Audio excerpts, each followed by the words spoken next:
Well, a very happy Thursday, and welcome to another episode of the TNC Sports Talk. My name is Justin. Today is January 22nd of 2026. On today's episode, we will be taking a look at the head coaching tracker as NFL teams have already signed head coaches, including the latest one out of New York and the Giants. We'll also take a look at our first look at the NFC AFC Championship games this weekend. But I want to kick things off with a trade in baseball that took place yesterday between the New York Mets. It's between a four-way trade. Well, the New York Mets have acquired two-time All-Star Freddie Peralta in a four-way player trade with the Milwaukee Brewers. The Mets will be sending Peralta and Tobias Myers out to New York in exchange for prospects Brandon Sprout and Jet Williams. And when this news broke, I know Freddie Peralta has kind of been on this rumor block for last couple months. The Dodgers, the Padres. Was kind of surprised to see the Mets adding a pitcher to their rotation. But, this helps the Mets. Peralta's coming up on his contract year. He has one more year with the organization. And Milwaukee does what they do best with a lot of these players that they build up and then they trade away before their contract. And, for prospects to continue proceeding the next stages of their organization. And Peralta's coming up on a contract year. They felt that they got some really good prospects out of this deal, and they are ready to go. They locked and loaded. And when you're that type of team, I guess being able to make this deal now compared to waiting until, May or June is needed. You're going to get rid of him, but you're also, you're trying to get the most out of him. You don't know what the first, 2-3 months of the season is going to hold. And so do you risk it, hoping that you get a good turnaround? And a lot of times teams ain't going to deal out prospects unless they're tanking. And Peralta's going to be on a winning team if needed. So how much does this phase Milwaukee, to be honest? Milwaukee, has Brandon Woodruff, Jacob Mizoroki, Quinn Prester, Chad Patrick, Logan Henderson, Robert Gazer, DJ Hall. So a lot of new faces that I've seen that I'm not familiar with. Maybe DJ Hall, maybe, definitely Brandon Woodruff. But this kind of opens up. And if you're the Cincinnati Reds, and I kind of take this, and I'm like, okay, that's a good deal. Now, I don't have to worry about Freddie Peralta being in the rotation, 4 or 5 times a season. I only have to deal with him twice a year, if that. And I can kind of be excited. I can kind of jump ship. And as these teams, as the Brewers continue to develop these young kids and try to make a name for themselves, they kind of lower themselves back down to the Reds level just a little bit. They're still above the Reds. I still think that they're one of the favorites, if not to win a division, to be a wild card holder. But for a team like the Reds who want to compete in this division, I'm just, I pondered over this deal and I'm like, that's just one less person that we have to deal with on a team in a division rival that we struggle to compete against. We already struggle defensively. We struggle offensively. It's not going to make a whole lot of, changes to how we perform, but it's one other player that we don't have to worry about. And so it's kind of relief. And then Tobias Myers all on top of that. So I think of this deal for Milwaukee. It's what's best for business. For the Mets, it adds along to who they got rid of this year. They got rid of Pete Alonso, Jeff McNeil, Brandon Nimmo, Edwin Diaz. But they picked up, and they at least are trying to keep their standard alive, keep their position alive in competition. They picked up Bo Bichette, Marcus Semien, Luis Roberts, Jorge Polanco, and now Freddie Peralta joins that list among Mets players. And you ask yourself, if you're the Mets, well, for all the people we got rid of, for all the people that we gained, how much, is it a balance equal, or did we lose, or did we not, or did we win? Because they also picked up Devin Williams, right? Freddie Peralta is going to join that rotation along with Sean Manaea, Clay Holmes, David Peterson, Kodai Senga, Nolan McLean, and I think it locks in, a pretty, solid front for New York, and with a solid bullpen behind him to protect him and some offensive powers, it works quite well. But, we saw that. We saw Cody Bellinger going back to the New York Yankees, and I kind of go back to the conversation of yesterday. What do we do to add on somebody with a bat? I was listening. I want to see if I could pull it up again. Maybe I can't. It was Lance McAllister, and he posted something. And you could catch Lance McAllister on WLW. He does sports talk radio. And he actually posted this, and I wanted to share it with you. Obviously, we're questioning where's our power bat to go into offensively in 2026. He laid out the platform for the guys that we did have that we don't currently have. Miguel Andujar, Austin Hayes, Gavin Lux, and how they contributed to the power rankings. The average combined batting average for these three players alone were coming in at 277. They had 24 home runs and 134 RBIs. The Reds hit 245 as a team, and that was the MLB average. Lux had the highest batting average among the regulars. Hayes was tied for the third on the team in homers and was third in RBIs. Andujar, who was traded to the Reds during the trade deadline, led the National League batters in batting average, OBP, and OPS from his Reds debut to the end of the regular season. He had a minimum of 100 plate appearances, and he led all MLB hitters with a 389 average versus left-handed pitchers. So the question that you can come back and ask for is, where does that offensive power come from when you got rid of the three key guys that were contributing significantly to the Reds offense last season? He also pointed out that the Reds had they were shut out 13 times last season. They had 21 games with 1-score runs. They had 20 games with 2-score runs. They scored less than 3 runs in a third of their games last season. And if that's the mentality that kind of paves into 2026, is that enough to carry this team back to a playoff run? When they scored at least 4 runs, they were 65-25. When they scored less than 4 runs, they were 18-54.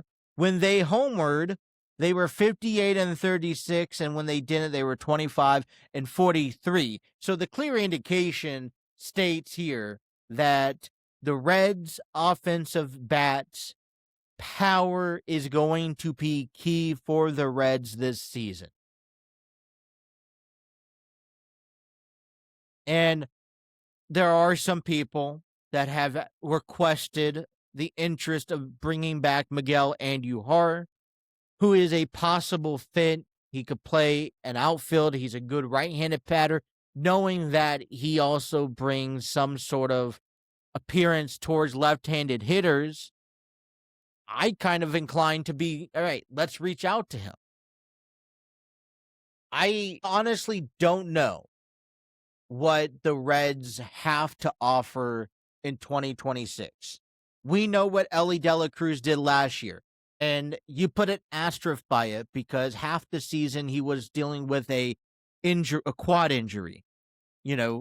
Hopefully he is healthy this year. Matt McClain, Tyler Stevenson, who I love Tyler Stevenson, but when he's healthy, there are spurts moments, and when he's not, there's, he sucks. Unfortunately, he slumps. Spencer Steer, another guy who, is constantly inconsistent, and they, as a combined, can bring a little bit of power, but it's not enough, I don't think, to win a team. And you look at the new guys that are brought in. You got J.J. Bleday, Dane Myers.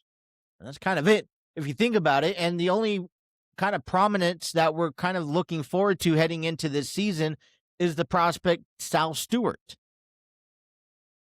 And I think he's going to be limited. I don't think he's going to make the open day roster. I mean, even if he does, he's a guy who comes off the bench. We still need a designated hitter. And so I'm trying to find a reason not to say, hey, let's pick up Miguel Andujar. That's what I'm struggling with. Because we know we need it at bat. I still don't think we have a DH. And it's better to have 1 to 2 people designated for that position than having half of your roster lineup open to that.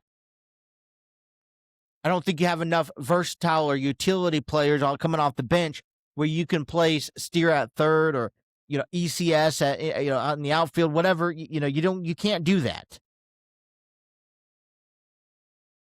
Well, the other conversation I had yesterday with you guys were the possibility of bringing back a Eugenio Suarez, and that may become more of a reality as the Los Angeles Angels have agreed to a 1-year, $4 million deal with the third baseman, Yoan Moncada,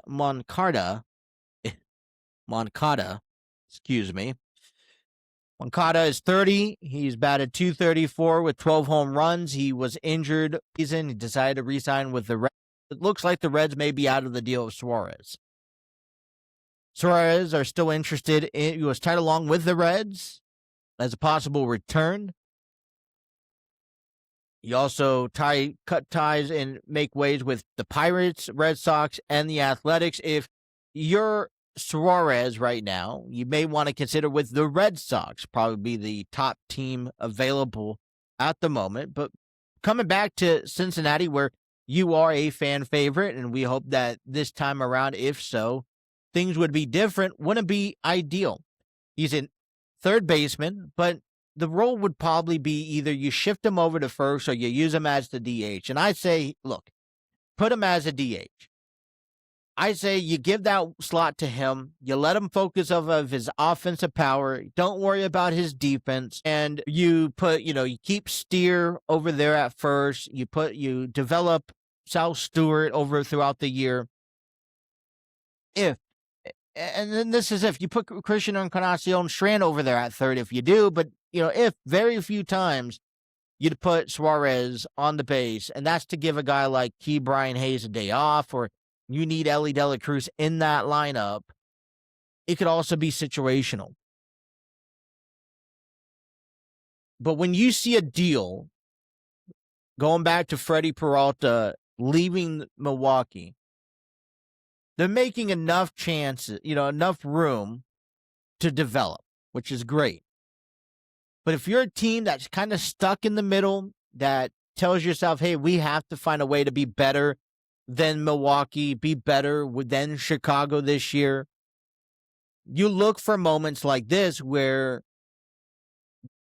Freddie Peralta was one of their top pitchers in the rotation. Now that he is no longer with the Brewers, you say, hey, we can now work with everyone else and deal with everyone else.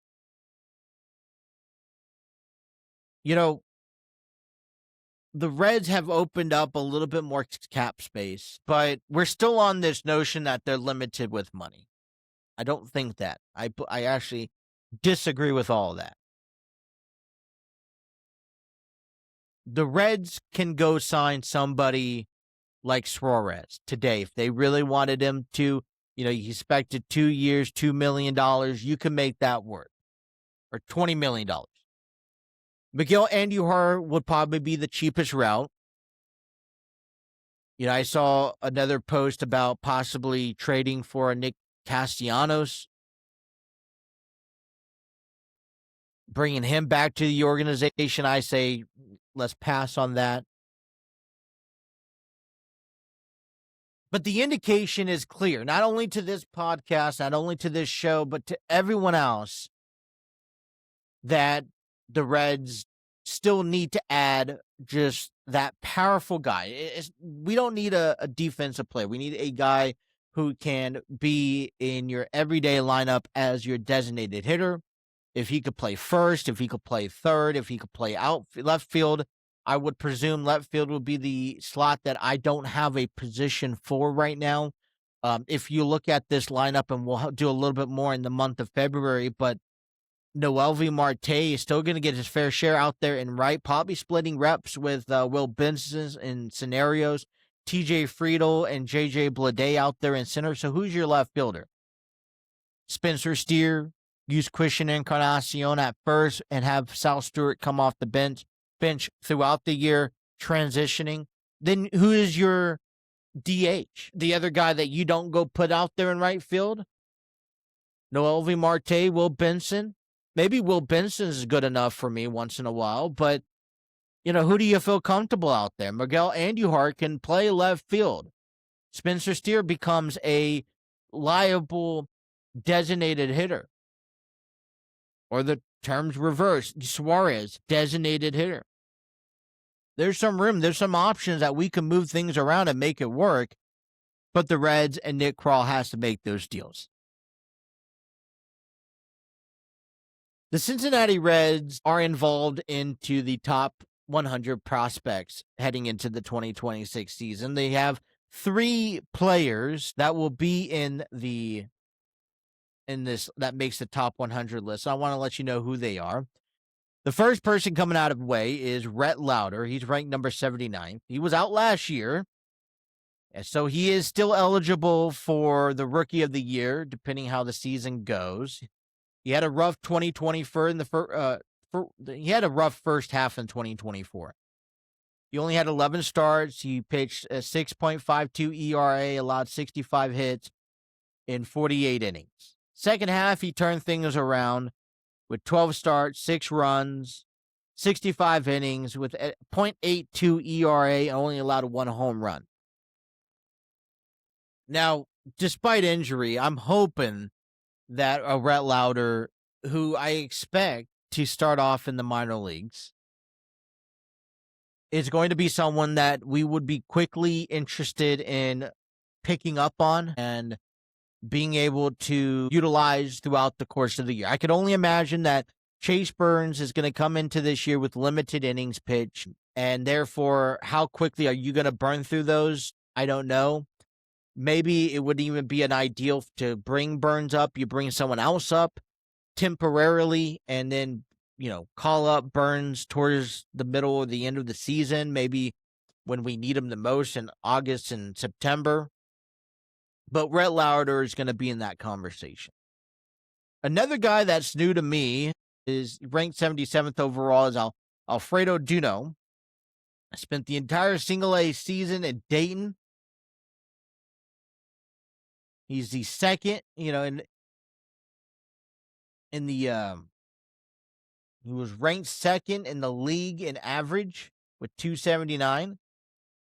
He led the league in home runs with 18, RBIs 81, OBP at 430, slugging at 518, OPS at 948, doubles at 32, walks at 95, runs scored at 78. Now, that's impressive numbers if you're going to lead the league in single A to do so. Now, I'm not saying that we need to jump and say, let's bring him up to the major leagues. No, I say he starts off in double A this year. Things will get a little bit more crisp as you move up in the, in among the affiliates. But he's someone that if those numbers carry through, that we in the next year or even two, we could see him get brought up to the major leagues, and it'll be an exciting moment to watch. And then Sal Stewart, who's ranked 23rd this year. He was in Double A for the first half of the season last year. He was called up to Triple A after the All-Star break, and then he was called up to the majors back into September. He had 18 games with 5 home runs. He is going to be someone that I can just predict the Reds making sure that they use him accordingly. And I don't think you need to rush Sal Stewart. I think depending how spring goes and depending how his performance goes, because you're going to get a good look at him this spring, you could either start him off in AAA, knowing that in the first 2 months you will probably more likely bring him up, or you can start him off on the bench. I don't think he gets an opening day start with the team, but you expect continued progress to be made for his major league debut and his major league presence. Got a little taste of it last year. One thing that I was told that it kind of grasped me that I think still should happen. When players get called up to the major leagues, they get onto this kind of hit run where a hot streak, where you're hot the first couple weeks, you're probably hot the first season, and then when you cool off, you mellow down, your average kind of goes down again, and you even get into a slump. Well, they should take those players, if you're smart enough, if an organization's smart enough, you take those players and I would say you bring them back down to the minor leagues. Let them go back to the fundamentals and continue to work on their craft. Don't keep pushing them in the major leagues when they're slumping, especially if you have the opportunity to put them down in the minor leagues. So for someone, take an example like Sal Stewart. Yes, he had a little taste of major leagues at the end of last year. You can keep him up in the majors for, let's say, the month of April, maybe even May. Once you start noticing that slump, is persistent, you put him back down to the AAA and let him rework on his craft. Let him come back up at the end of the year also, and then reevaluate him. You would get an honest view at what type of player you're going to get, and if it's someone that you should honestly invest into long term. But what ends up happening, just like I think NFL players, you get thrown out there when you finally get called up. You're afraid to get turned back down to the minors, and whether you sink or swim, that's on you. And despite anything that you may go through and, in between, you hope whatever slump happens, it's very quick and fast. Because the longer it stays without redeveloping you will ultimately end into the downfall of your career season. You'll get traded. You will, get forgotten about. That's my opinion of how to use Sal Stewart. But he's going to provide something fun to watch here in 2026. All right. Enlighten Studios is hosting a special Valentine's Day class for an event called Paint and Pastries. Hosted by Nikhil Chappell, Paint and Pastries is a colorful, casual party atmosphere where you will sit back, relax, and let your creativity blossom. It's a step-by-step painting class that's designed for you. And with you in mind, you can invite your friends, families, for enjoy tasty treats, following along with their experience. Local artists. It'll be taking place on February 13th from 6 p.m. to 8 p.m. at the Artsville Theater in Cincinnati, Ohio. Never painted before? That's okay, no problem. These painting sessions are created just for you, and they offer both groups and private classes. You can visit TicketTailor.com to get your tickets today. And I want to see you out there on February 13th. A link will be provided in the description below. Alrighty, wrestling news I didn't get to yesterday. I wanted to kind of just touch base along here real quick. Tommaso Ciampa has confirmed that his contract will be expiring here very soon, and he will not be renewing his contract with the WWE. I don't think this is shocking to me to see. Tommaso Ciampa with DIY, it's been a long road. And I'm going to honestly say it's been a long, disappointing road. Not for Tommaso Ciampa particularly, but for the WWE and their decision to use DIY in tag team action.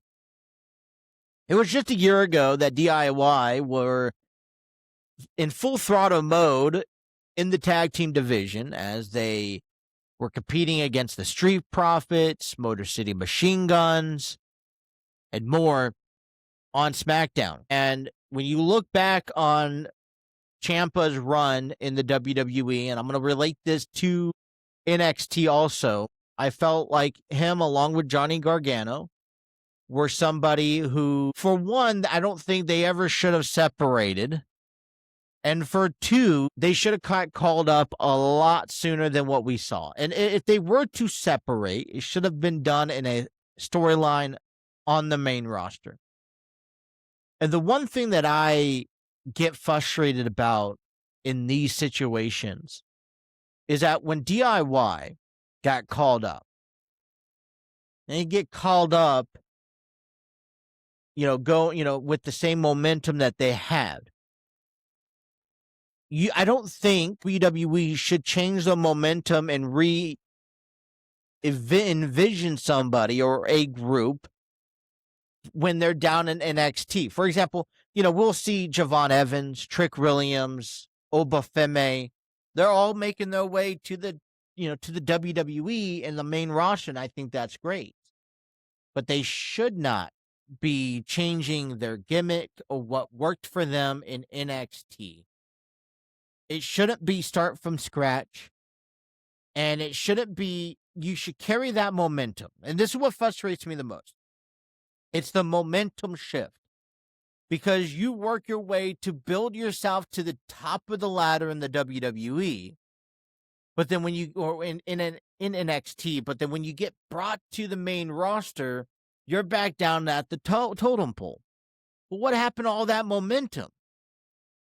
There are video packages, there's promotion that I know WWE does well of when they do it correctly for upcoming guys. There was no promotion for Javon Evans. There was no promotion for Trick Williams.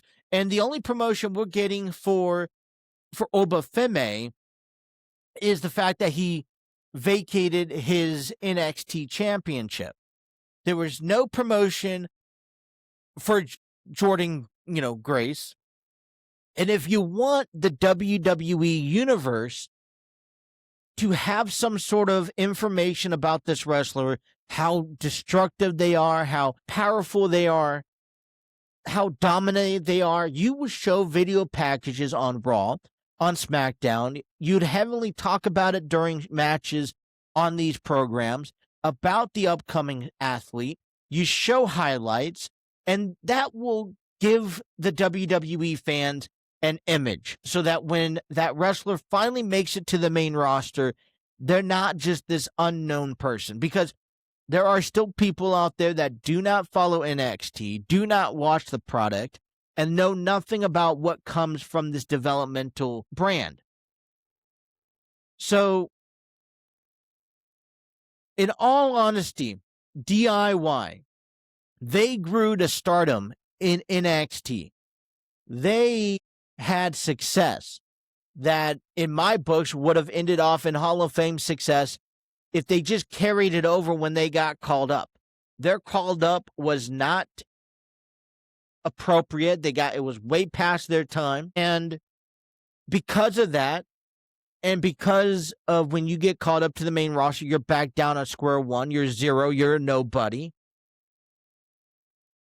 And they had to work and they had to claw. Well, the tag team division gets overlooked about 90% of the time. So they're already dealing with the adversity of the tag team division. And, let's face it, some injuries have played a key part because, you have to be around, you have to be in the ring and, competing if you want to make it make a name for yourself and be somebody. He got hurt a lot, neck injuries and whatnot. So I'm upset. I hope for whatever's next for Tommaso Ciampa is great. I hope if it's continuing to wrestle that he has a world's round list of success elsewhere. If it's, or I'm going to stop wrestling and just focus on my health, then so be it. I'm disappointed in the outcome of what this has all led to, and I'm disappointed that they did not utilize DIY to his fullest potential. But, who knows what's next for Johnny Gargano? Who knows what's next for Tommaso Ciampa? It is a shift, and we are losing a tag team that really helped pave the tag team division this past year.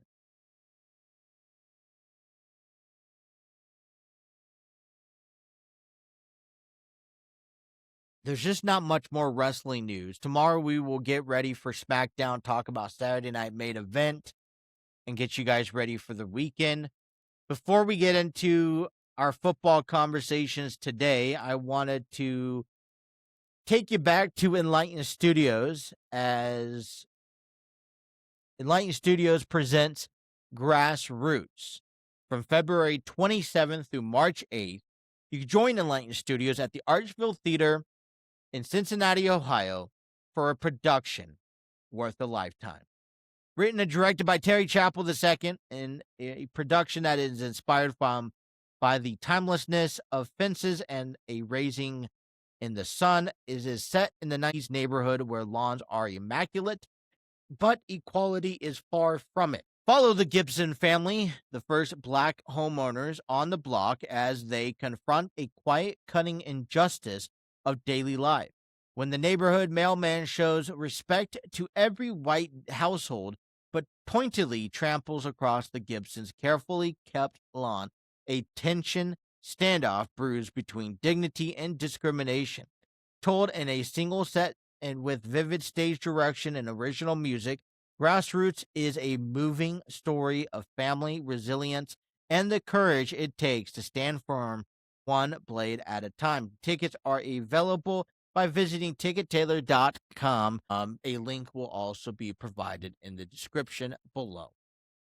While you're also there, I'd like to invite you out to check out Enlighten Studios' expansion into the podcasting world as they launched earlier this month, Light in the City. Inside Light in the City, you could check out a weekly podcast providing you news, updates, information about the upcoming events going around with Enlighten Studios. They also have other podcast publishers that take you into the fine arts, performing arts, theater productions, and did you know information.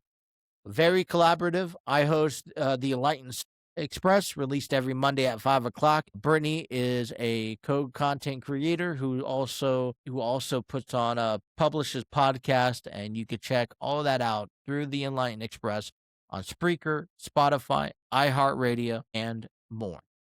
Check them out. Excuse me.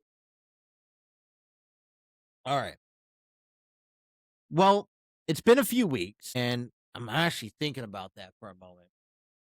1, 2, not even 3 weeks.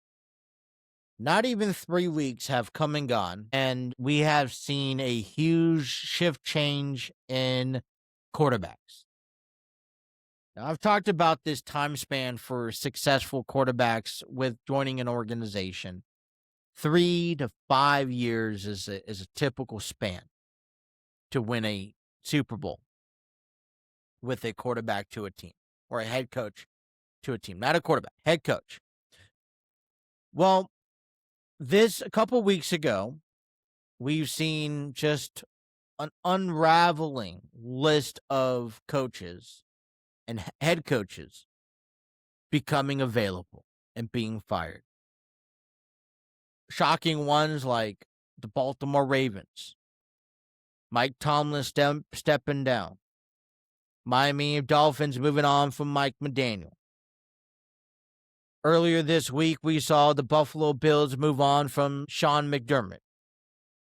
You ask yourself, well, what's going on, and how do you keep track of all of this? Well, it's quite simple.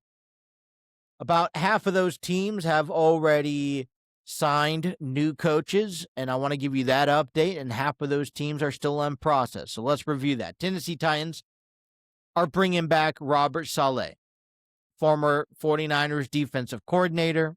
He was a former head coach for the Titans, did not work out.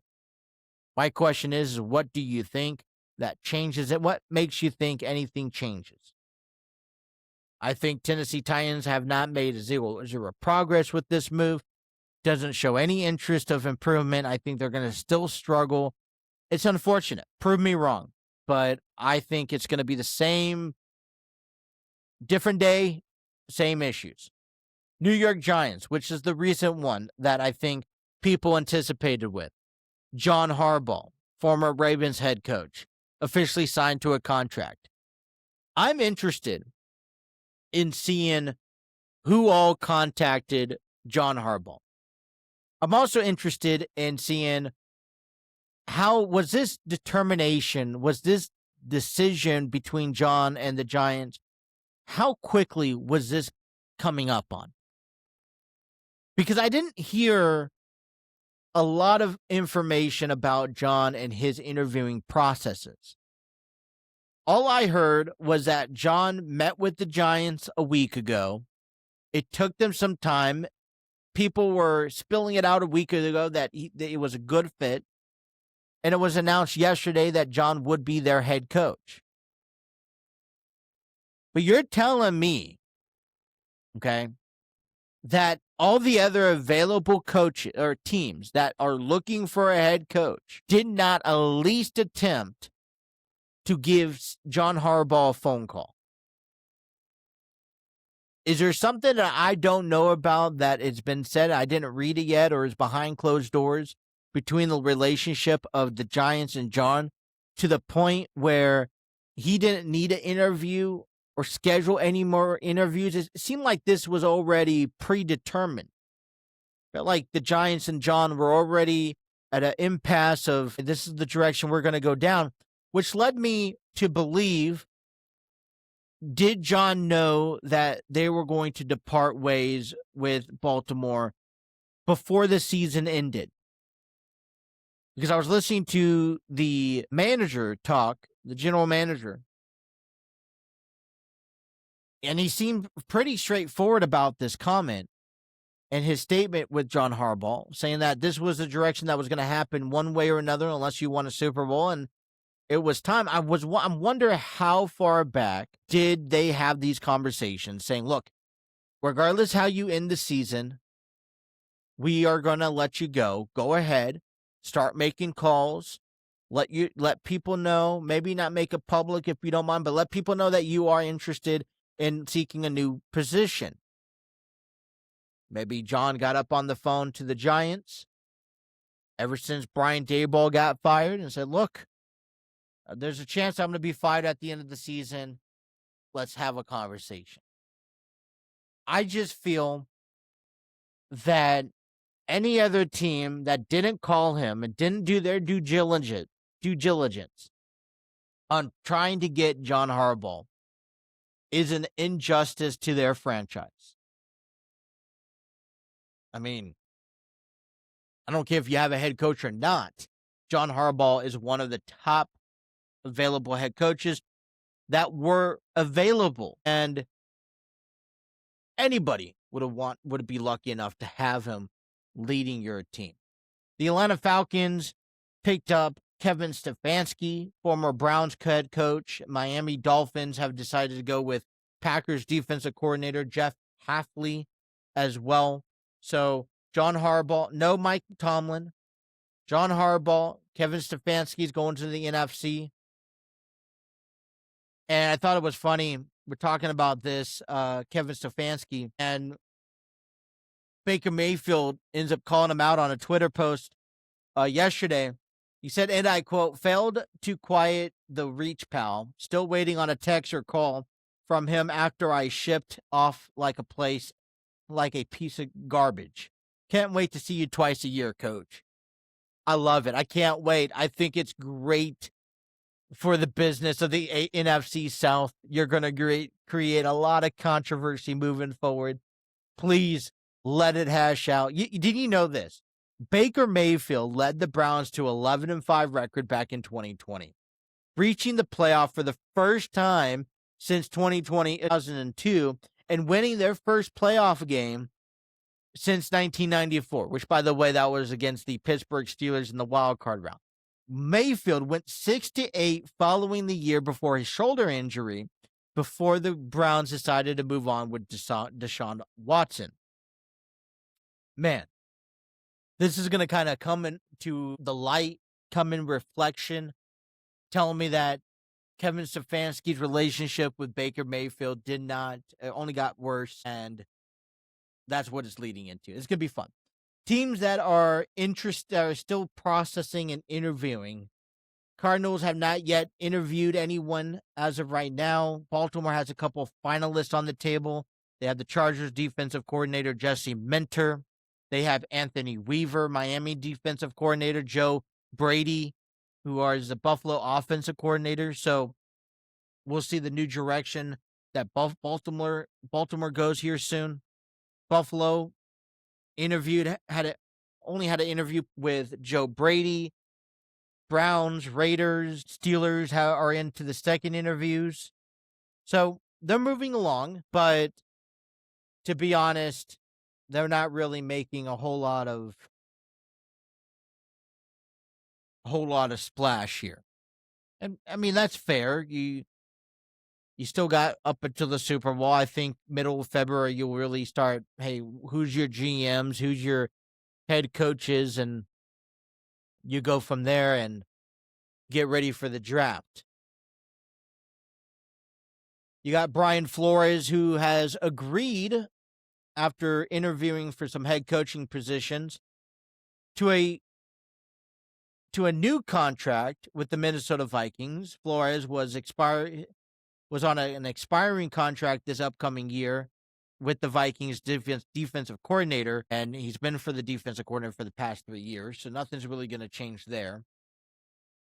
But let's talk about some of the deals that we could see, because the Bills are one player or one team who is looking for a head coach.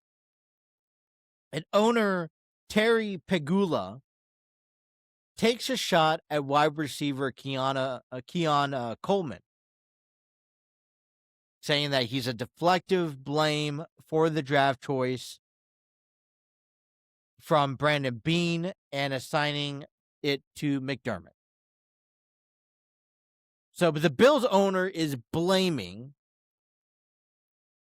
Sean McDermott and partial to Beane for the decision to draft a poor defective wide receiver. This is what Terry had to say, and I quote, "The coaching staff pushed to draft Keon. I'm not saying Braden wouldn't have drafted him, but he wasn't his next choice. That was Brandon being a team player and taking advice from his coaching staff, who felt strongly about the player. He's taken, for some reason, heat over it and not saying a word about it. I'm here to tell you the true story." So Terry is defending Braden Bean, saying that he is a team player. He listens to his staff. He listens to his team around him and the players that we should be drafting. And McDermott felt strongly about wide receiver Keon Coleman. And it was McDermott's decision, which they led with, to pick him up this last year in the draft. And it's because of that, that's his fault for why we picked up a poor receiver. Keon only played in 13 games this year, 38 receptions, 404 yards, and 4 touchdowns.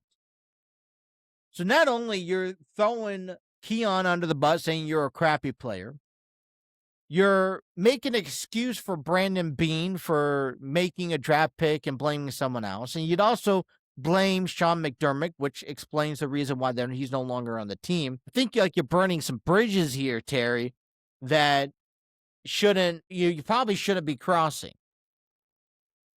So let's say, who needs a wide receiver? And who says that Coleman just doesn't need a fresh look? Well, the Kansas City Chiefs need a big body over there to match Rashee Rice and Xavier Worthy. The 49ers, they don't have Brandon Ayuk or Jawan Jennings. Kyle Shanahan could always put players in his place and put them in a position to succeed. So could Coleman be an option for the 49ers? The Steelers and the Saints, they're kind of desperate for some receivers to help out with DK Metcalf, Chris Olave. Tennessee Titans don't have a wide receiver at all. Cam Ward needs some help. But man, that's a big low blow.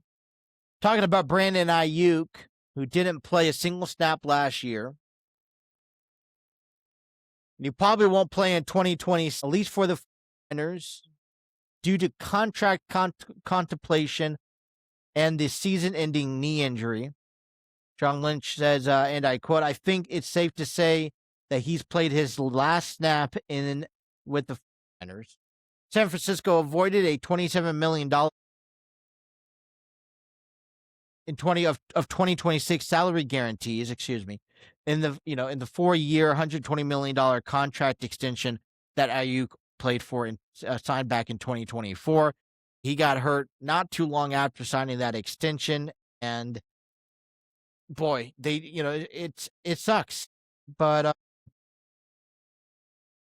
I feel like teams have to go through this tough. Players have more say, and these are the consequences of it. All right. AFC and NFC Championship games are here, and they will be taking place this Sunday. Now, tomorrow's episode, I will provide you my ultimate prediction and who's going to be heading to the Super Bowl in 3 weeks, in 3 weekends.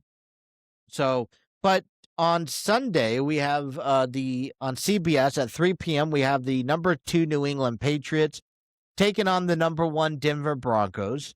And at 6:30, we have on Fox the number 5 Los Angeles Rams taking on the number 1 Seattle Seahawks. Now, when I look at these 4 teams, my first thought was there's only one familiar face, and that's the Rams. Which then leads me to believe that the Rams, if any team has a favorite to advance to the Super Bowl, and I'm not giving you a biased opinion, I'm just giving my honest opinion. The Rams have been here, done that. They know what it's like. The Patriots haven't gone this far in the postseason, unless the postseason at all, since departing from Tom Brady. Denver they're always in the conversation of a tough AFC West division that kind of took by surprise when Kansas City kind of collapsed. Seattle, I did not expect Seattle to have this much momentum heading into the NFC Championship game. They, a lot of credit has to go to their staff, has to go to Sam Darnold, who's been able to overcome and really showcase who he is, who he is and how he plays football. But I don't think you could get a better picture than what we see here this Sunday. You literally have the top two teams in the AFC taking on, and then you also have the NFC West division rivals, which have been a highlight throughout the 2025-2026 season. Let's face it. Have you not been impressed to see the Rams and to see the Seahawks? And when I think of this game, it's kind of like, well, McVay's kind of getting lucky. Matthew Stafford's kind of getting lucky. Do they get lucky this Sunday and beat the Seahawks? Or does the Seahawks dominate just like they did against in the divisional round? And do they get lucky and do they dominate just like they did back against the Niners? Or does that success stop at the NFC Championship? The Patriots and the Broncos. You tell me at the beginning of the year that these two teams are going to be competing in the AFC Championship game. I said, I don't believe you. And they both definitely well deserve it. Broncos are going to come in and, they have a great both teams have great defensives. I think it's going to be a low-scoring game. I think, Sunday's game is going to be the Patriots offense and Drake May taking on the Broncos defense, and who's going to outlast each other. Because I think Drake May only had to find the end zone 2 times, if that, and it can probably come down to field goals. It's going to be a defensive battle. So you got two honest, equal teams. It's going to be hard to choose from. But when I look at these two teams, and I'm just going to kind of give you kind of a preview of when I look at these two games, what I see, I know that we don't have Bo Nix, and that concerns me. Although the Broncos defense good, how much is the Broncos offense affected by Bo Nix? And we'll find out Sunday. I think Drake May, who has put on a MVP caliber year, has the advantage of, and has the intimidation and the advantage of just walking through and taking out the Broncos in Colorado. When I look at the Rams and Seahawks, it doesn't get any better than this. I question how much further can the Seahawks go, and how much more lucky can Sean McVay go? Because I don't feel like the Rams should be in the NFC Championship. When you match them up with a lot of these other teams, I feel like they've also gotten away. They had to play the Panthers in the wild card weekend. They played the Bears, and they won in overtime in a situation that they should have been in 2 games that they should have lost in, honestly. So we're just getting ready for a little taste of what this season or this weekend has endured for us. And we should get excited for it. All right, last thing, a statement came out from All Elite Wrestling. I'll end off this show here that I just want to read. I saw it on Facebook, but didn't want to entertain it, so I changed my mind. AEW All Elite Wrestling put out a report. Due to impending weather conditions in the region, the AEW Collision live event originally scheduled for this Saturday, January 24th, at the Esports Stadium in Arlington, Texas, has been canceled, impacted fans will receive an email with instructions for refund within the next 24 to 48 hours. This week's AEW Collision broadcast will now be taped tonight in Orlando, Florida, after the conclusion of AEW Dynamite, and will air this Saturday at 8 p.m. on TNT or in streaming on HBO Max. Yeah. If you're out here, apparently whatever this storm is supposed to happen, we could talk a little bit more about it tomorrow, but it is supposed to affect a lot of Midwest and southern regions, going through Georgia, Mississippi, Alabama, Tennessee, parts of Kentucky. I know up here we're supposed to, we're under weather storm advisory, and a lot of snow, a lot of cold, a lot of wind. It doesn't look pretty for about at least 20 plus states here coming up this weekend. And I don't think it's not really going to impact Seattle's game. It's not going to impact, the Denver game as much, maybe cold and rainy. I don't know. But it's not going to really impact too much of the championship games this weekend. But it is a pretty big storm that people are getting ready for. And so, hey, if you're out there, do whatever you can. We will be back tomorrow to wrap up a week. I don't know the status of being here Monday. You would have to just stay tuned on social media with us.